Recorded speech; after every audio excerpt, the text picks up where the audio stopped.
Bom, boa tarde a todos. Eu me chamo Humberto Freire Dias Neto.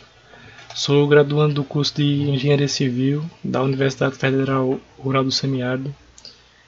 Sou bolsista do Programa de Recursos Humanos da ANP, o PRH 55.1, Estratégias Sustentáveis da Indústria do Petróleo, Gás Natural e Biocombustíveis. E irei apresentar o meu trabalho, que tem como título Avaliação da Estabilidade Térmica e do comportamento de queda de géis aplicados ao fraturamento hidráulico, sob a orientação da professora doutora Keila Regina Santana Fagundes. Aqui um pouco na introdução, né? Considerando a globalização e o ritmo de crescimento da nossa sociedade, surge a necessidade de aumentar a exploração e a produção de petróleo para atender toda essa demanda mundial. Com isso, alguns desafios são enfrentados nesse setor, o qual tem explorado áreas ultraprofundas de alta complexidade e riscos operacionais. Nesse sentido, é crescente o risco da formação ter sua permeabilidade danificada pelas atividades durante qualquer fase de um poço. Quando as diversas causas do dano não podem ser diminuídas, né, mitigadas, há necessidade da aplicação de algum método de estimulação do poço para que melhore a sua produtividade e a sua viabilidade econômica do campo. Então, é essencial o conhecimento sobre os métodos e suas aplicações para que seja utilizado o tratamento adequado na formação danificada e assim o poço tenha o seu desempenho e o seu rendimento otimizado, né? O fraturamento hidráulico é uma operação de estimulação utilizada em poços de petróleo que tem como intuito aumentar a área de contato entre a zona de produção e o poço através de uma fratura, visando a elevação do fluxo de óleo e gás. Esse método ocorre através de um elevado diferencial de pressão, que é transmitido pelo fluido de fraturamento e aplicado contra a rocha reservatório, até a sua ruptura. A fratura, que é iniciada no poço, ela se propaga através da formação rochosa pelo bombeio de um certo volume de fluido, a uma pressão superior à tensão que tende a fechar mesmo. Para evitar que essa fratura feche totalmente, depois de cessado o diferencial de pressão aplicado, é bombeado o agente de sustentação, que é normalmente areia, bauxita ou cerâmica, junto com o fluido de fraturamento. Desse modo, é criado um caminho preferencial que facilita o fluxo dos fluidos do reservatório para o poço. Para que haja a retomada da produção, a quebra de gel é necessária para manter a alta condutividade da fratura. Esse processo é feito pela injeção dos que são chamados quebradores de gel, né? Que reagem com as cadeias dos polissacarídeos de forma que as degradam. Essa figura aqui mostra de uma maneira simples, né, como se dá essa operação do fraturamento hidráulico. Bom, ao longo dos anos foram desenvolvidos vários tipos de fluido de fraturamento para que se adequem aos diferentes reservatórios de petróleos que existem. Os tipos de fluidos de fraturamento incluem os fluidos base água, os base óleo, os fluidos multifásicos e fluidos à base de tensoativo.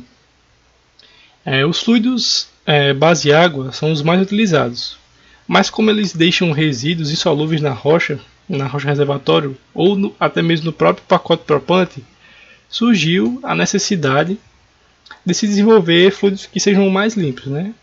Como, por exemplo, o fluido à base de tensoativo, que é considerado um fluido livre de sólidos insolúveis.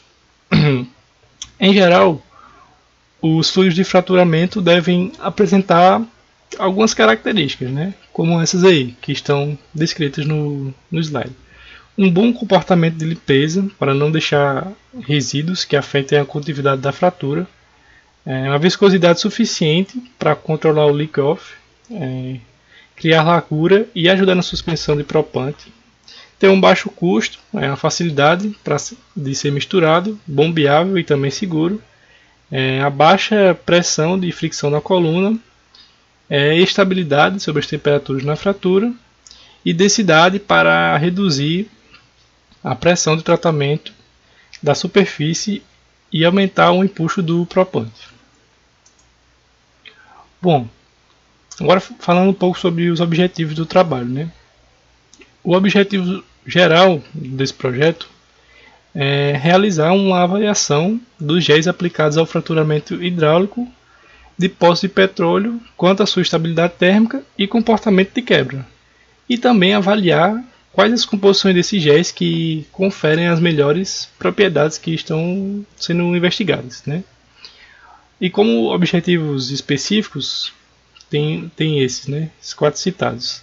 Avaliar a influência de alguns parâmetros, como a força iônica, a concentração de polímero na estabilidade de géis de fraturamento à base de HPG, avaliar a influência do tipo de tensoativo utilizado, da natureza do óleo e da razão cotensoativo /tensoativo na estabilidade de géis de fraturamento à base de tensoativo, avaliar o comportamento de quebra dos géis, do HPG e do tensoativo, em diferentes concentrações dos quebradores de géis, que, no caso o ácido clorídrico, o persulfato de amônio e o cloreto de cálcio, e realizar um mapeamento por superfície dos géis estudados para avaliar a estabilidade e o comportamento de quebra das seguintes variáveis de resposta: a viscosidade aparente, a estabilidade térmica, a turbidez, filtrado e a velocidade de sedimentação do propante.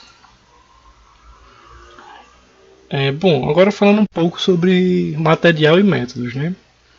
Primeiro, teremos a preparação dos géis à base de HPG.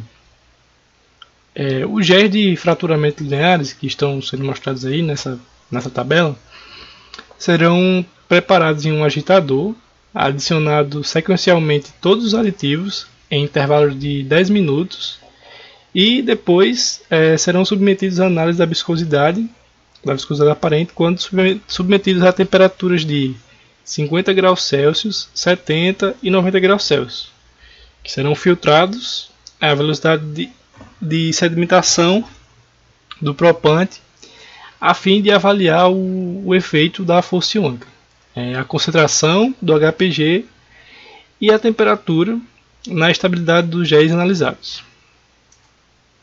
Bom, depois disso, nós teremos a preparação dos géis à base de tensoativos.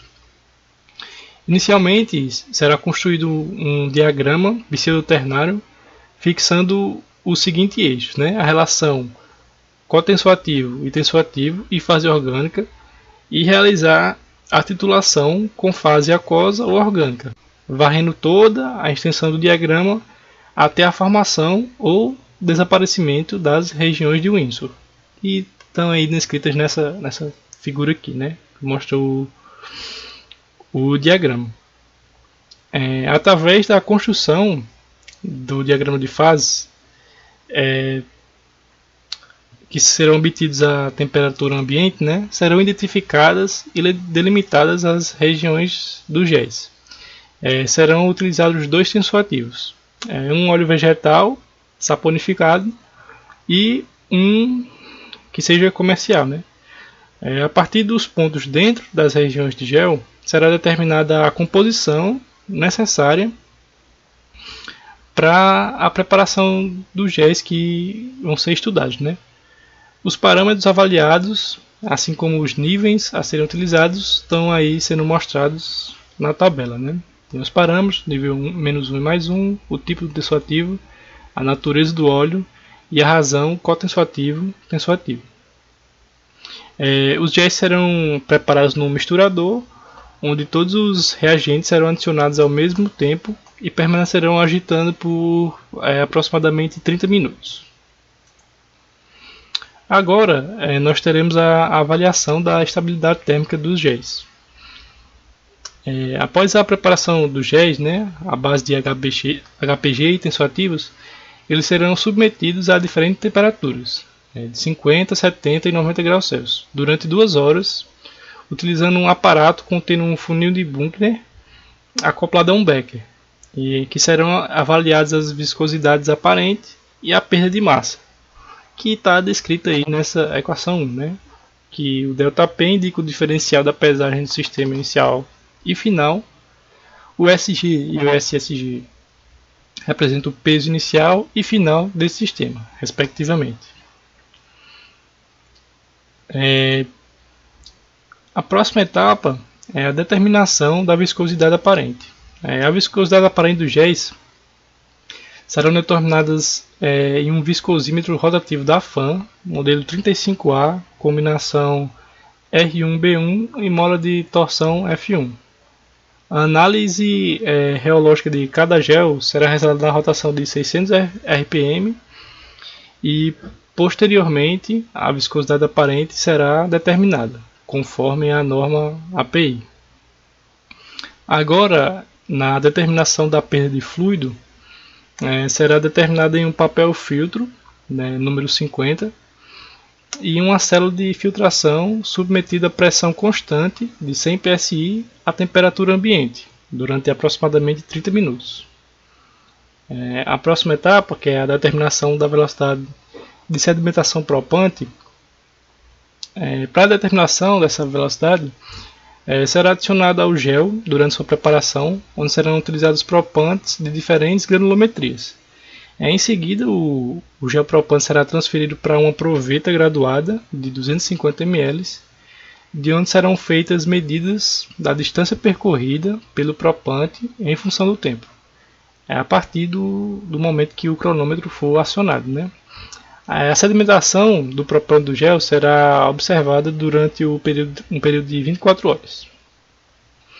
Agora, né, o processo de quebra dos géis reticulados, os géis serão submetidos a diferentes quebradores, que é o HCl, né, o ácido clorídrico, o persulfato de amônia e o cloreto de cálcio, em concentrações diferentes, que serão de 5%, 15% e 30%. A eficiência de quebra será avaliada com base na massa restante do polímero, em gramas, e na redução da viscosidade para valores próximos de 10 cp. A próxima fase, né, é a determinação de turbidez. De acordo com a literatura, a turbidez representa a medida da dificuldade de um feixe de luz atravessar uma certa quantidade de amostra selecionada. Essa medição é feita com um turbidímetro, que compara o espalhamento de um feixe de luz ao passar por uma suspensão padrão. Quanto maior esse espelhamento, maior será a turbidez da amostra, né? Dessa forma, o teste de turbidez será realizado em um turbidímetro com o intuito de comprovar a quebra do gel e avaliar se o mesmo deixa algum tipo de resíduo remanescente. O grau de turbidez foi medido com base em uma curva de calibração de concentração que é previamente conhecida como NTU. O NTU, né, é a unidade de turbidez nefelométrica, que significa que o instrumento está medindo a luz dispersa da amostra em um ângulo de 90 graus em relação à luz incidente. E por fim, a última etapa o mapeamento por superfície de resposta e comportamento dos géis de quebra. Será utilizado um planejamento fatorial, 3 a terceira, com 3 níveis e 3 variáveis, com mínimo, terão os mínimos, né? O menos 1, os intermediários, 0 e os máximos, mais 1. Como mostra essa tabela aí, que servirá para avaliar a interação dos parâmetros utilizados, que são o tipo de quebrador, a concentração do quebrador e a temperatura, que vão ter, né, como variáveis de resposta a perda de massa, a turbidez e a viscosidade aparente, né? E para o tratamento dos dados será utilizado o programa estatístico Statica Software, na versão 8.0, que será empregado para a obtenção dos efeitos e das superfícies de respostas. Bom, essas foram as referências que foram utilizadas no plano de trabalho. E é isso. Obrigado pela atenção.